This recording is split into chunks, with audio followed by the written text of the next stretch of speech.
putting what you're calling the alt-left and white supremacists on the same moral plane. I'm not putting anybody on a moral plane. What I'm saying is this. You had a group on one side and you had a group on the other, and they came at each other with clubs, and it was vicious, and it was horrible, and it was a horrible thing to watch. But there is another side. There was a group on this side, you can call them the left, or you've just called them the left, that came violently attacking the other group. So you can say what you want, but that's the way it is. On both sides, sir? You said there was hatred, there was violence on both sides. Well, I do think there's blame. Yes, I think there's blame on both sides. You look at both sides. I think there's blame on both sides, and I have no doubt about it, and you don't have any doubt about it either. And if you reported it accurately, you would say.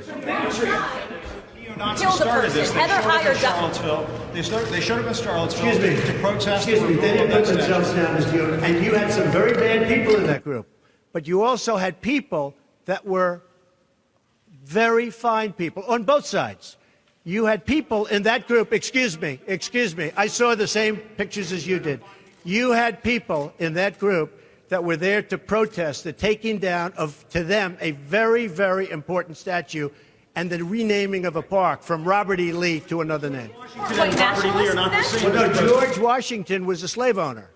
Was George Washington a slave owner? So will George Washington now lose his status? Are we going to take down, are we going to take down statues to George Washington? How about Thomas Jefferson? What do you think of Thomas Jefferson? You like him? Okay, good. Are we going to take down the statue? Because he was a major slave owner. Now, we're going to take down his statue.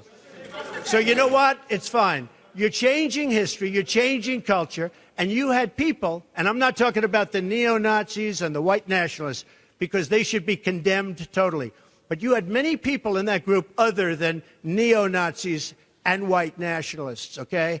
And the press has treated them absolutely unfairly. Now, in the other group also, you had some fine people, but you also had troublemakers, and you see them come with the black outfits and with the helmets and with the baseball bats. You had a lot of bad people in the other group too. Treated unfairly, sir. I'm sorry, I just didn't understand what you were saying. You were saying the press has treated white nationalists unfairly? No, I just didn't understand what you were saying. No. There were people in that rally, and I looked the night before. If you look, there were people protesting very quietly the taking down of the statue of Robert E. Lee. I'm sure in that group there were some bad ones. The following day it looked like they had some rough, bad people. Neo-Nazis, white nationalists, whatever you want to call them.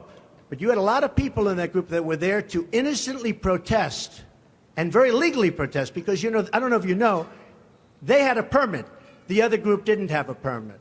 So I only tell you this. There are two sides to a story. I thought what took place was a horrible moment for our country, a horrible moment. But there are two sides.